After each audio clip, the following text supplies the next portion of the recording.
VIBGYOR international public school में Indo German culture programme का आयोजन 28 अक्टूबर 2024 को किया जा रहा है।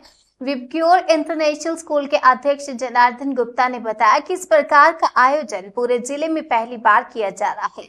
उन्होंने बताया कि इस प्रोग्राम के आयोजन का उद्देश्य दोनों देशों की संस्कृति को बढ़ावा देना है। जर्मन के स्कूली बच्चे कार्यक्रम में अपने कार्यक्रमों की झलक पेश करेंगे। कार्यक्रम में क्या क्या विशेष होने वाला है, आइए जानते हैं जनार्दन गुप्ता से। नमस्कार। बहुत बहुत स्वागत है आपका जन सेतु राष्ट्रीय न्यूज नेटवर्क पर। मैं हूं हरिंदर कौशल। आज हम आपको ऐसी शख्सियत से मिलाएंगे कि जिनका जीवन का सफर बहुत एक आम फैमिली से शुरू होकर आज एक ऐसे मुकाम पर पहुंचे हैं जहां पर कि आज ये भारत का भविष्य बना रहे हैं। इन्होंने एक ऐसे स्कूल का निर्माण किया है जिससे कि आज एक हम कहें तो जो शिक्षा जगत है उसके बीच में एक क्रांति लेके आए हैं। शिक्षा तो सब स्कूलों में दी जाती है, लेकिन इस स्कूल में क्या अलग से है आज हम जानेंगे जनार्दन गुप्ता जी से। इनसे जानेंगे कि जो इन्होंने ये स्कूल बनाया इसके पीछे इनका क्या उद्देश्य था। जब इन्होंने स्कूल की नींव रखी तो हम इनसे जानना चाहेंगे कि ये इतना बड़ा स्कूल जो कि इन्होंने पिलखवा में बनाया है, ये स्कूल अगर ये चाहते तो किसी एक बड़ी सिटी के बीच में ही बना सकते थे। क्या कारण था कि इन्होंने ये स्कूल जो है पिलखवा में बनाया और यहाँ पर स्कूल बनाने के पीछे इनका क्या उद्देश्य था। नमस्कार सर। सर, जैसे कि आपने एक इतना बड़ा एक स्कूल यहाँ पर बनाया है, शिक्षा जगत के बीच में आप एक नई क्रांति लेकर आए हैं गुप्ता जी। जैसे कि हमने देखा कि यहाँ पर जो बच्चों से हमने पूछा, जाना, आपके यहाँ पर स्टाफ से भी जाना कि यहाँ पर जो शिक्षा है अलग स्तर से दी जाती है। यहाँ पर जो एक मशीनें नहीं बनाई जा रही है कि सिर्फ नंबर लो, नंबर लेने के बाद 98%, 99%, एक नंबर लेने की दौड़ नहीं है। एक मतलब कि एजुकेट किया जा रहा है बच्चों को, मतलब कि एक इस तरीके से पढ़ाया जा रहा है कि बच्चों का जो भविष्य बने और उनकी जो डेवलपमेंट है वो ऑलराउंडिंग चारों तरफ से विकास हो बच्चों को। अब जैसे कि पहले गुरुकुल हुआ करते थे कि हम देखते थे कि उसमें हर तरीके का विकास होता, लेकिन अब जो नंबरों की जो दौड़ लग गई है, होड़ लग गई है, उसको आप बिल्कुल उससे अलग जाकर आप एक शिक्षा का एक पैटर्न लेके आए। इसके पीछे आपका क्या उद्देश्य है और ये स्कूल आपने कब शुरू किया, कब से इसका जो जो आपकी ये जो यात्रा शुरू हुई, इसके बारे में थोड़ा बताइएगा, आपको हमारे दर्शक देख रहे हैं। धन्यवाद। मेरा नाम जनार्दन गुप्ता है और मेरी जो जन्म हुआ वो एक गांव में हुआ बेसिकली, और आज की डेट में वो गांव डिस्ट्रिक्ट बागपत उत्तर प्रदेश में है। 75 तक 1975 तक मेरी एजुकेशन वहीं हुई। वे सरकारी स्कूल था और उस समय जो सरकारी स्कूल्स का जो सिस्टम था वो कुछ इस तरह का था कि हम अपना एक बिछाने का एक कट्टा वो स्कूल में लेके जाते थे, अपना बस्ता लेके जाते थे, उसमें बैठ के पढ़ते थे। उस तरह का सिस्टम हुआ था। मेरे फोर फादर्स रहे होंगे, उन्होंने भी एक स्कूल बनाया था किसी टाइम में। It was in 19 before partition था वो स्कूल बेसिकली। उससे पहले था 42-43 में बनाया होगा। सीलचंद इंटर कॉलेज इसका नाम है, आज भी है स्कूल। उसके बाद में मेरा क्वालिफिकेशन हुई, मैं बीटेक सिविल इंजीनियर हूँ। गवर्नमेंट सर्विस में मैं रहा। अब दिमाग में मेरे हमेशा ये रहा कि मैं कुछ इस तरह का करूं कि जिससे जो बच्चों की एजुकेशन जो मैंने अपने टाइम में देखी है, कि जिस तरह से मुझे स्कूल की एजुकेशन लेने के लिए अपना तख्ता लेकर जाना है, जिसके ऊपर बैठना है और बैठ के एजुकेशन लेनी है, तो हमारे स्कूल अच्छे होने चाहिए, स्कूल डेवलप होने चाहिए, प्रॉपर बढ़िया होने चाहिए। उसी चीज को ध्यान में रखते हुए मेरे दिमाग में हमेशा ये रहा कि हम एक अच्छा स्कूल खोलें जो इंटरनेशनल स्टैंडर्ड्स को मीट करता। हालांकि मैं दिल्ली में रहता हूँ प्रेजेंटली, पर माइंड में ये था कि दिल्ली में तो एजुकेशन बहुत बड़े बड़े स्कूल हैं, कॉर्पोरेट लेवल के स्कूल्स हैं, वो सब काम कर ही रहे हैं। तो मैं ऐसे एरिया में जाऊं जहां से मैं खुद निकला हूँ, खुद पढ़ा हुआ हूँ, और जहां की इसकी कमी महसूस हो रही है बच्चों के लिए।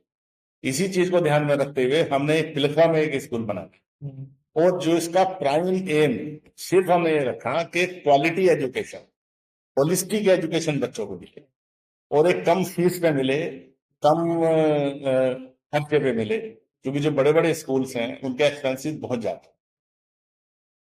सब अफोर्ड नहीं कर पाते। हर पेरेंट बच्चे को दिल्ली नहीं भेज सकता, हर पेरेंट बच्चे को बड़े शहर में नहीं भेज सकता। पर वो डिप्राइव ना रहे बच्चे उससे, वो भी उन बच्चों को भी यहाँ पे एक अच्छी एजुकेशन मिल सके, इसी उद्देश्य के साथ हमने ये स्कूल खोला। सर, जैसे कि आपने बताया कि यहाँ पे जो आपका स्कूल खोला है, उसका मुख्य उद्देश्य ये था कि जो बच्चे हैं जिनको भी ज्यादा जरूरत है, जैसे हम बात करें तो दिल्ली के बीच में जितने भी बड़े शहर हैं उसके बीच में अच्छे अच्छे स्कूल हैं, अच्छी एजुकेशन वहाँ पर, जो वहाँ पे ऐसी ऐसी फैसिलिटीज दे रखी है कि जो मिल जाती है। लेकिन जैसे ये गाँव के एरिया है, यहाँ पर जैसे आपने हमने आपकी लाइब्रेरी देखी, आपका सब कुछ देखा है, एक आपने जैसे कि अभी आपने कहा कि इंटरनेशनल स्टैंडर्ड के ऊपर हम बनाना चाहते थे, और देखने में लगता है कि आपने यहाँ पर हर एक फैसिलिटी दे रखी है, स्विमिंग पूल है, सब कुछ है।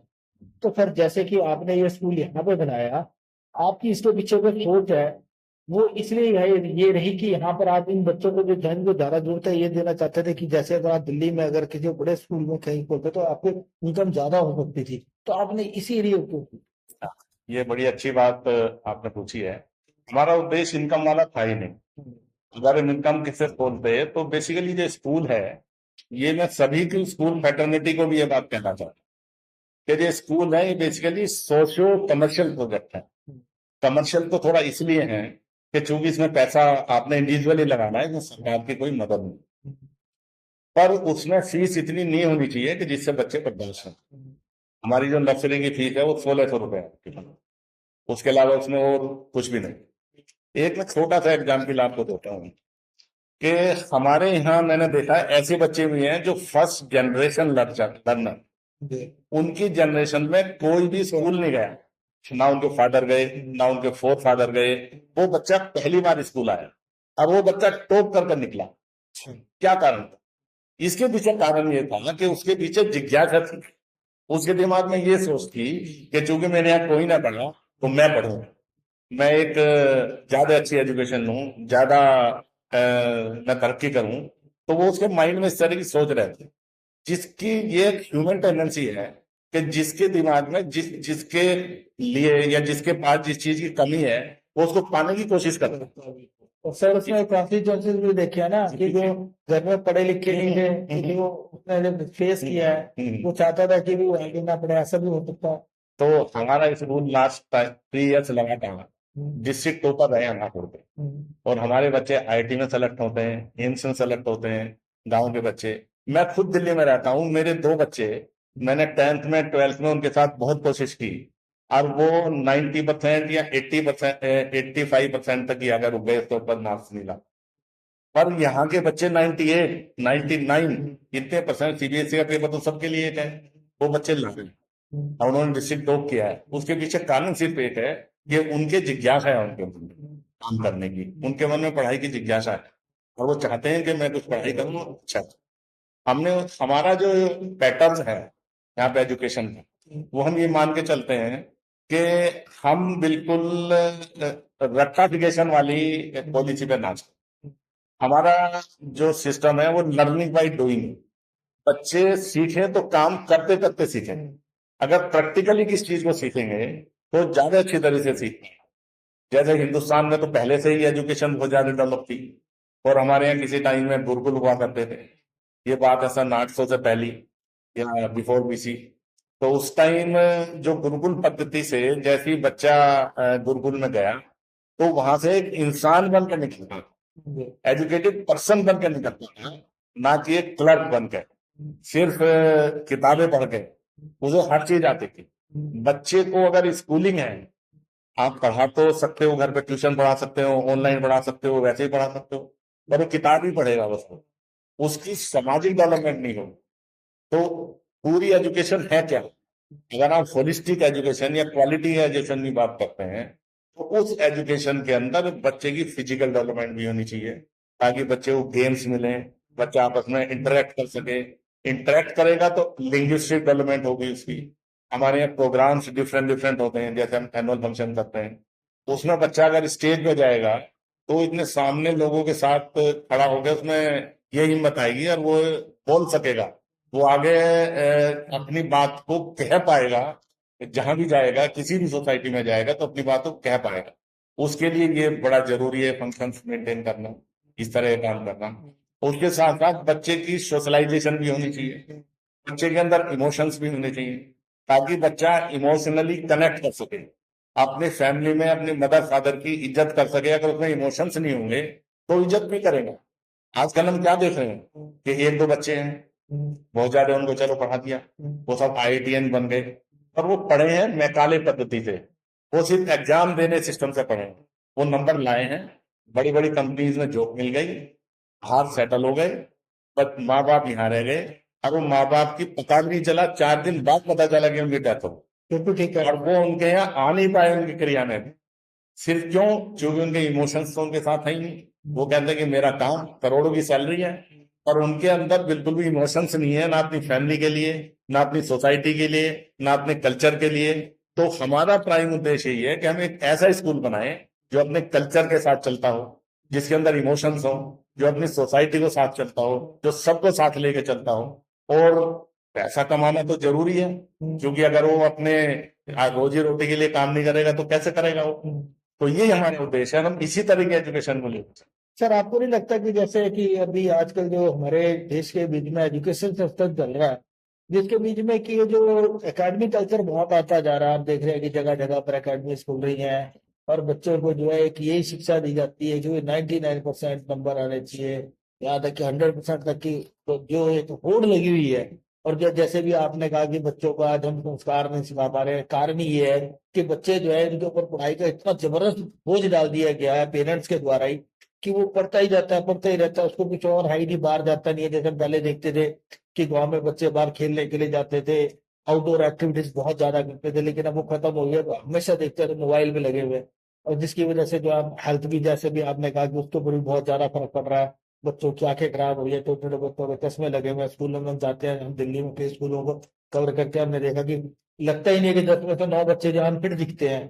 तो आपको नहीं लगता कि जो गुरुकुल पद्धति थी, जैसे भी आपने कहा कि आप अपने स्कूल में इस तरीके के सिस्टम डेवलप कर रहे हैं कि भाई जो गुरुकुल पद्धति थी उसको भी कुछ हद तक स्कूल में रखा जा सके, क्योंकि नेचुरल में जो अभी जो कल्चर चल रहा है हम उसको भी नहीं छोड़ सकते, और जो पिछड़ा कल्चर है हम उसको भी अडॉप्ट करना चाहते हैं। हम चाहते हैं कि हमारे बच्चों में वो संस्कार आए। तो उसके लिए सर क्या? आपने बहुत अच्छी बात कही है, और जो आज की प्रेजेंट पोजीशन है उसको बड़ा डिटेल में आपने एक्सप्लेन किया, बताया। बात यही है बेसिकली कि सरकार हमारी इस पर बहुत काम कर रही है, और अभी न्यू एजुकेशन पॉलिसी आई, न्यू एजुकेशन पॉलिसी 2020 जो 2020 में आई थी, उसके पीछे सारे यही सब बातें हैं। इसमें मेन रीजन क्या है, आप देख भी रहोगे, मैं स्पेशली पेरेंट्स को भी ये बात कहना चाहता हूँ, बिल्कुल भी आप अंधी दौड़ में ना फंसे। आप कहते हैं कि मैंने अपने बच्चे को IITN बनाना है, और चूंकि मेरे पड़ोसी का बच्चा अमेरिका गया हुआ है और वहां पे गूगल में लगाया, उसकी 1 करोड़ रुपए का पैकेज है। अगर आप इस दौड़ में फंसेंगे तो आप अपने बच्चे को खराब कर रहे हो। हमारे पास जो इस तरह की न्यूज सुनने को मिलती है, बड़ा दुख होता है कि कोटा में उस बच्चे ने सुसाइड कर ली। उसके पीछे क्या कारण? उसके पीछे कारण ये है कि हम बच्चे की कैपेसिटी को ना समझते हुए हम अपनी इच्छा उस पर थोप रहे हैं, जो कि एक हम बच्चे का भविष्य खराब कर रहे हैं। अभी सरकार एक बहुत अच्छी पॉलिसी लेके आई है हमारे बच्चों के लिए, सबके वो पॉलिसी है स्किल डेवलपमेंट। कि आप स्कूल के साथ साथ स्किल डेवलपमेंट के कुछ पीरियड के कोर्स कर सकते हैं। हम क्या करते हैं कि हम बच्चों को गाइड करते हैं, जैसे बच्चा 9th में और 10th में, मैं हमेशा अपने टीचर्स को कहता हूं कि आप इसमें देखिए कि किस बच्चे का लेवल क्या है। हम देखते हैं कि ये बच्चा एकेडमिक्स में ज्यादा नहीं अच्छा चल सकता, तो ये कहाँ चल सकता है? ये एक अच्छा इलेक्ट्रीशियन बन सकता है, ये एक अच्छा प्लम्बर बन सकता है, ये एक अच्छा दुकानदार बन सकता है। इसका बिजनेस में ज्यादा इंटरेस्ट है तो कॉमर्स में से जाना चाहिए। इसका ज्यादा किताबें पढ़ने में इंटरेस्ट है तो साइंटिस्ट बनना चाहिए, या इसको आगे हायर एजुकेशन में जाना चाहिए। इसका इंटरेस्ट ही नहीं है, इंटरेस्ट नहीं है तो गेम्स में जाना चाहिए, क्योंकि हर वर्टिकल में, हर फील्ड में हाइट्स है, तो आप हाइट वहां भी छू सकते हो। अगर सचिन तेंदुलकर पूरे वर्ल्ड में अपना नाम पैदा कर सकता है तो साइंटिस्ट भी पैदा कर सकता है। अगर इसरो से इतने सारे लोग जुड़े जो कि एकेडमिशियन थे, पढ़ते बहुत ज्यादा थे, सचिन तेंदुलकर बॉल खेलता था, उसने भी नाम कमाया, उसने भी नाम कमाया। तो पेरेंट को और बच्चों को मैं यही बात कहना चाहता हूँ कि आप बिल्कुल भी ये मत सोचिए कि मेरे बच्चे के नंबर कम है तो इसलिए ये कुछ कर नहीं सकता। वो बहुत कुछ कर सकता है। जरूरत है कि आपको और स्कूल को दोनों को मिलकर ये सोचने की कि ये बच्चा क्या कर सकता है, हम उसे उधर भेजेंगे, और ये हमने सोचना है। बच्चों के पेरेंट्स ने सोचना है। आजकल एक नया फैशन चलता है, ये मैं आगाह करना चाहता हूँ अभी अपने सोसाइटी को भी और पेरेंट्स को, कि हमारे पास बहुत सारे पेरेंट आते हैं, हमसे कहते हैं जी हमें डमी एडमिशन लेना। मैं कहता हूँ ये डमी एडमिशन क्या चीज है ये? कि जी बच्चे का नाम लिख लो और हमारा बच्चा पढ़ेगा कोचिंग सेंटर में। मैं कहा हम बच्चे का भविष्य खराब करते हैं। हम कभी कोई डमी एडमिशन नहीं लेते और ना बिल्कुल भी किसी को बताते हैं कि जी यहाँ पे ऐसा कर लो। सारे स्कूल्स हैं जो छोटे स्कूल्स हैं गाँवों में हैं, नहीं कर पा रहे या वो वहां तक नहीं सोच पा रहे, ऐसा हो रहा होगा, पर ये गलत है बिल्कुल। अगर सारे बच्चे और पेरेंट मिलकर इस चीज को सोच लें कि नहीं हमने इस एंगल पे नहीं जाना है, तो आप स्कूल में रहिए, पढ़ाई करिए और इसी से कंपटीशन प्रतिभागी बनिए, तो आपका एक्चुअली में आप तभी उसको सफलता पा पाएंगे, तभी आप एक्चुअल एजुकेशन मिल पाएंगे। पर गुप्ता जी, जैसे ये भी आपने बताया कि बात कर रहे थे स्किल डेवलपमेंट के ऊपर, आपने बड़ा अच्छा बताया कि ये स्किल डेवलपमेंट आज बड़ी जरूरी है। कहीं आपको ऐसा नहीं लगता कि जो आज हमारा एजुकेशन जो सिस्टम है, हम आज वही प्रोडक्ट तैयार किए जा रहे हैं? हम देखें तो हमारे जो पिछले वो फादर्स थे, तकरीबन बहुत सारी चीजें जो आज भी हम वही पढ़ा रहे हैं स्कूलों के बीच में।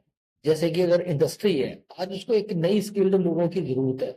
जो इंडस्ट्री है, अगर हमारी जो बेरोजगारी है उसका, इसका आप मुख्य कारण नहीं मानते कि जो हम लोग हैं वो प्रोडक्ट ही नहीं तैयार कर रहे हैं बच्चों?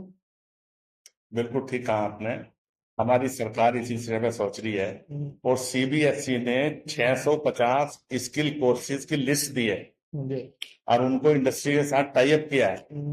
जरूरत है समाज को, पेरेंट्स को और स्कूल्स को आगे आने की, और आगे आए और बच्चों को गाइड करें, बताएं कि आप इस स्किल में जा सकते हो। 650 स्किल हैं, उसमें लीगल भी है जी। उसमें आप इसके अंदर कुछ भी काम सीख सकते हो, छोटे छोटे कोर्स भी हैं। आपका 5 महीने का कोर्स है, 6 महीने का कोर्स है, 1 महीने का भी है। मान लिया मेहंदी लगाना सीखना है तो वो 1 ही महीने का कोर्स है। ब्यूटिशियन का कोर्स सीखना है वो 3 महीने का कोर्स है। कंप्यूटर पे वेबसाइट बनाना है उसके लिए 3 महीने का कोर्स है। आपने फर्दर आपका माइंड मुझे तो एडवोकेट बनना है तो उसके लिए लीगल का छोटा सा कोर्स है। तो उससे अगर वो कोर्स आप पढ़ाई के साथ साथ आप ये 12th के साथ ही करना है। आपने ऐसा नहीं है 12th करने के बाद में उसमें समय खराब करना है, उसके साथ साथ आप उस कोर्स को कर सकते हो और सीबीएसई से उस कोर्स का आपको सर्टिफिकेट मिलेगा बाकायदा, और वो सर्टिफिकेट वैलिड है आपके लिए। किसी भी हम उसकी ट्रेनिंग इंडस्ट्री में भी कराएंगे।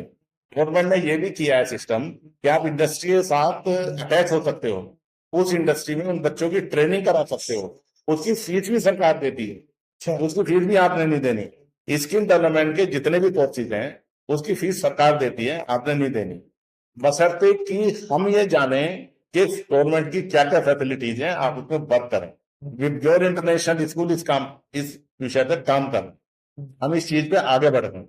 मैं बाकी अपने और भी एरिया के स्कूल को कहना चाहता हूँ कि आप इसमें आगे बढ़िए। उस स्कूल का उद्देश्य है सोसाइटी को उठाना, पूरे देश का भविष्य इन बच्चों में ही है। अगर हम इन बच्चों को सही दिशा देंगे, सही लाइन पे लाएंगे, तो हम अपना तो कर ही रहे हैं, उसके साथ साथ बच्चों का, देश का भी फायदा हो। देश तरक्की करेगा तो हमारी एग्जिस्टेंस है। अगर हमारा देश आगे बढ़ेगा, बच्चे आगे बढ़ेंगे तो हमारी एग्जिस्टेंस है, अदरवाइज हमारी भी कोई एग्जिस्टेंस। गुप्ता जी, जो भी आपके स्कूल का जो टाइप जो हुआ जर्मन के साथ, उसका क्या उद्देश्य है और उससे क्या फायदे होने वाले हैं? बिल्कुल ठीक है। आज जो समय है या जिस तरह की सोसाइटी या जिस तरह से पूरा वर्ल्ड चल रहा है, अब ऐसा नहीं है कि हम अगर प्लेटफॉर्म में रहते हैं तो हमने इजी दायरे में काम करना। आज आपने वर्ल्ड वाइड काम करना है, आपको ग्लोबल बनना है। अगर ग्लोबल बनने के लिए जरूरी है कि आप दूसरे देशों के साथ, दूसरे देश के बच्चों के साथ इंटरेक्शन कर सकें, तो हमने एक ये international interaction cultural exchange programme बनाया सबसे पहले जर्मनी के साथ, ताकि हम, हमारा नाम तो है विब्ग्योर इंटरनेशनल स्कूल, पर इंटरनेशनल वाला तो हमने अभी तक कुछ किया नहीं। तो ये इससे हम कह सकते हैं कि now we are true international. अगर बच्चों के साथ हम उनका एक बार कल्चरल एक्सचेंज प्रोग्राम होगा तो बच्चों का पहले उनका आपस में डिस्कशन होगा। 28 अक्टूबर को हमारे स्कूल में 27 बच्चे पहुंचे, वहाँ के जर्मनी के एजुकेशन ऑफिसर साथ आ रहे हैं, 3-4 टीचर्स भी साथ आ रहे हैं। जैसे हमारे यहाँ DIOS होता है, डिस्ट्रिक्ट इंस्पेक्टर ऑफ स्कूल, इस तरह के वहाँ पे उनके काउंसलर्स होते हैं, सिविल सर्विस ऑफिसर होते हैं, और जो सिविल सर्विस एजुकेशन ऑफिसर, तो मिसेज अंजलि होफ हैं, अंजलिका होफ, वो उस दिन आ रही है यहाँ पे और इस स्कूल को विजिट करने के लिए। तो उस दिन बच्चों का आपस में एक्सचेंज प्रोग्राम होगा और कल्चरल एक्सचेंज भी होगा। बच्चे भी परफॉर्मेंस एक दो देंगे, जर्मन भी, और हमारे बच्चे भी देंगे, तो उससे आपस में टाई अप होगा। हमारे बच्चे जैसे पढ़ाई पूरी करने के बाद बाहर जाते हैं, इच्छा सबकी रहती है कि मैं एमबीए वहां से कर लूं, मैं हायर एजुकेशन बाहर से ले लूं, तो वो लेने के लिए एक प्लेटफॉर्म मिलेगा। आपस में जब एक्सचेंज हो जाएगा तो बच्चे आराम से जा सकते हैं। बाहर जाओ तो बच्चे काम भी कर सकते हैं साथ साथ, अगर बच्चे मिले होंगे उनसे। तो इसके पीछे उद्देश्य यही है कि जो छोटे शहरों के बच्चे हैं वो भी इंटरनेशनली कनेक्ट कर सकते हैं, और वो कनेक्ट कर पाएंगे उसके लिए स्कूल की हेल्प से। तो वो हम बच्चों को एक प्लेटफॉर्म देने के लिए ये प्रोग्राम हमने अरेंज किए। सर, जैसे कि आपका स्कूल है, आपने बड़े अच्छा अभी तरीके से हमें बताया कि कैसे स्किल डेवलप की जा रही है, यहाँ पे किस किस प्रकार के प्रोग्राम चलाए जा रहे हैं, सीबीएसई किस प्रकार के प्रोग्राम लेके आ रही है, जिससे कि जो बच्चे पढ़ाई में थोड़ा कम है वो साथ ही साथ में 12th के साथ में ही कुछ ऐसे स्किल डेवलपमेंट प्रोग्राम सीख सकते हैं, जिसकी वजह से उनका जो है रोजगार बढ़े और जो एम्प्लॉयमेंट है वो बहुत हद तक इससे कम हो सकती है, क्योंकि जिस चीज में बच्चे को इंटरेस्ट है वो उसको वो सीखने को मिले, और वो अपने इंटरेस्ट का जो सीखेगा तो नेचुरल उसको बहुत अच्छे तरीके से करेगा वो, और उसमें बहुत आगे बढ़ेगा। तो सर, आपका जो ये स्कूल है, आप इसका भविष्य क्या देखते हैं, आप स्कूल को कहाँ तक ले जाना चाहते हैं, और आगे आपका भविष्य में क्या प्लान है और कहाँ कहाँ स्कूल को?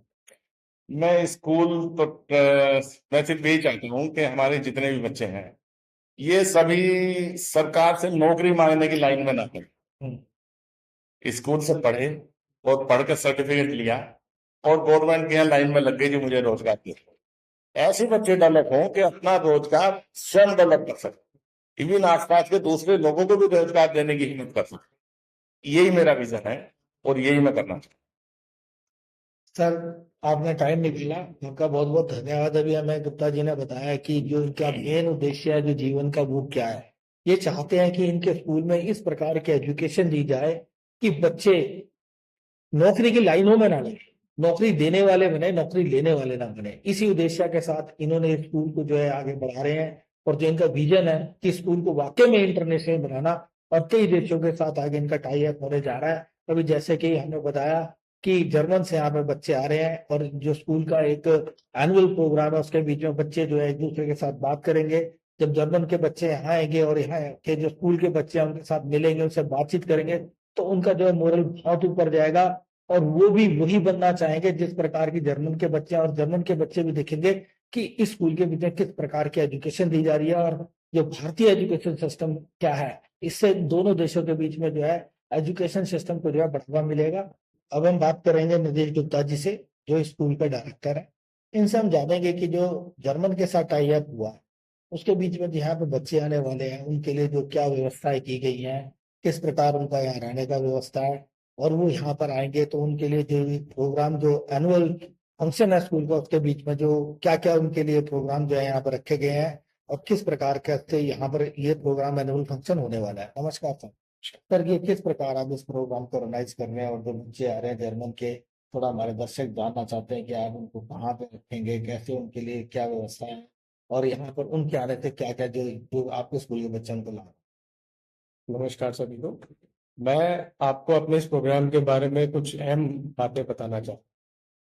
हमारा कार्यक्रम जो cultural exchange programme, India Germany cultural exchange programme जो इवेंट हमने रखा है, दैट इज ऑन 28 अक्टूबर 2022। ये अपने तरीके का एक अनूठा प्रोग्राम है, अनूठी पहल है हमारे स्कूल की इस जिले में। ये कार्यक्रम पहली बार हो रहा है जिसमें विक्योर इंटरनेशनल स्कूल हम सभी गौरवान्वित महसूस कर रहे हैं कि हम पहली बार इसको ऑर्गेनाइज कर रहे हैं। हमें इस प्रोग्राम में कार्यक्रम में जर्मनी से 27 लोग का फाइनल हुआ है आने का। उनका यहाँ विजिट होगा, राउंड टेबल कॉन्फ्रेंस होगा, फिर कल्चरल कार्यक्रम में हमारे बच्चे और उनके बच्चे सहभागी रहेंगे।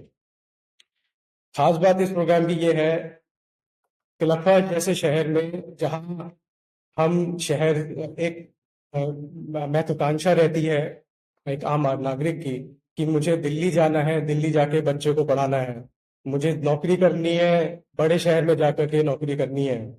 वहां पर इस तरीके के आयोजन, जहां दूसरे देशों से लोग आए और आपस में वार्तालाप करें, एक दूसरे के बारे में जाने, एक दूसरे के कल्चर्स को पहचाने, तौर तरीकों को पहचाने, यह एक अनूठा ही पहल है और एक कार्यक्रम रखा गया है।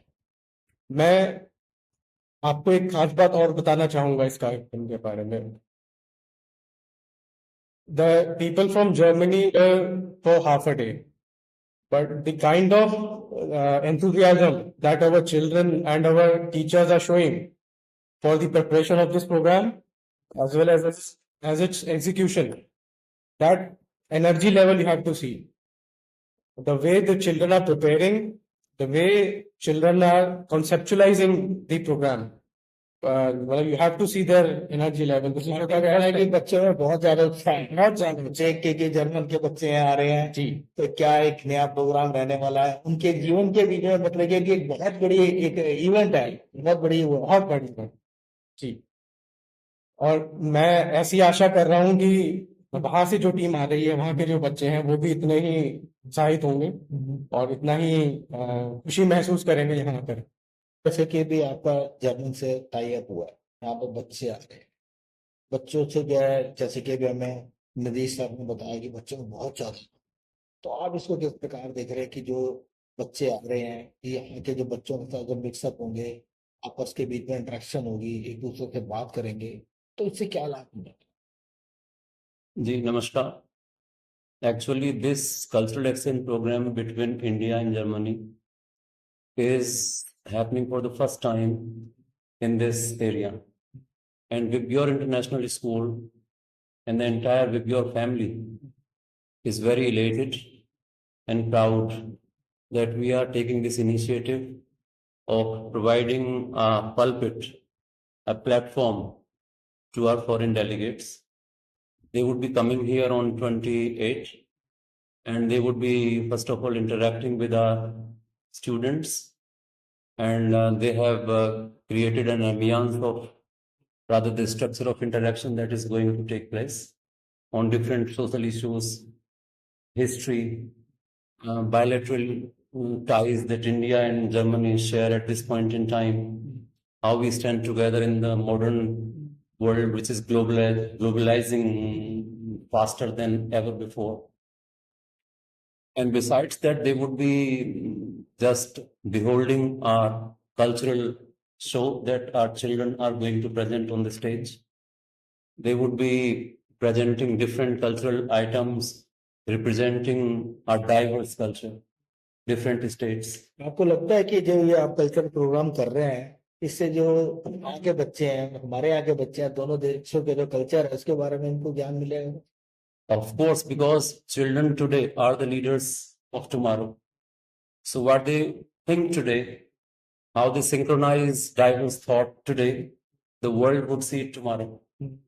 So because they are into their formative years, and if they learn to internalize diversity at this stage in their lives, I think it would pay dividends and the world would be a better place to live in. जैसे कि German के बच्चे यहाँ पर आ रहे हैं, एक बड़ा प्रोग्राम यहाँ पर ऑर्गेनाइज किया गया आपके स्कूल के द्वारा, जो कि इस जिले के बीच में पहली बार हो रहा है, और मुझे लगता है कि शायद दिल्ली में भी इस प्रकार का जो प्रोग्राम है पहले कभी नहीं हुआ होगा। आप कितने उत्साहित, आपको कैसा लग रहा है? So first of all, I just want to tell you that is a great opportunity as well as for the students and teachers, and we are becoming global. That we are having the relationship with the other countries, and as you can see, the students are very, very much excited, and they just want to show whatever they learn. And they just want to connect with them. They just want to know their culture, their education system, and many other things are there, for which students are waiting very eagerly. भाई, जैसे कि आपके यहाँ पे German से बच्चे आ रहे हैं, आपके जो स्कूल का एनुअल डे है उस दिन यहाँ पे जो स्कूल का आपके टाई अप हुआ है, बच्चे आएंगे यहाँ पर, कल्चरल प्रोग्राम होंगे, आपको कैसा लग रहा है? मुझे बहुत अच्छा लग रहा है कि बाहर से हमारे यहाँ पे गेस्ट आ रहे हैं और उनके लिए हमने कल्चर प्रोग्राम भी रखे हैं। आपको लगता है कि उनसे कुछ खास सीखने को मिलेगा आपको? यस, उनके कल्चर के बारे में हमें पता लगेगा कि उनके कल्चर में भी क्या क्या है। आपको कैसा लग रहा है? आप कितने उत्साहित हैं? Yes, we are very happy. Sharma. बच्चे जैसे कि तो पता लगा है कि यहाँ पे जैसे आपके स्कूल का जो टाई अप हुआ जर्मन के साथ, या जर्मन के बच्चे आ रहे हैं, उनके साथ आपका कल्चरल प्रोग्राम होगा, बहुत सारी एक्टिविटीज होगी, कैसा लग रहा है आपको? कैसा लग सर बहुत अच्छा लग रहा है. I am very happy. बहुत खुश है आप? Yes sir. आपको लगता है कुछ नया सीखने को मिलेगा? Yes sir. हमें उनके कल्चर के बारे में पता चलेगा और उन्हें हमारे कल्चर के बारे में पता चलेगा. आपको कैसा लग रहा है कि जैसे बाहर से बच्चे आ रहे हैं जर्मन से यहाँ पर, आपको कैसा लग रहा है, कैसा महसूस कर रहे हैं? Sir, we are very eager to welcome them and we are very excited to welcome them and practices are going on of dance. अपने सहयोगी कैमरामैन विमल चौहान के साथ हरिंदर कौशल, उत्तर प्रदेश।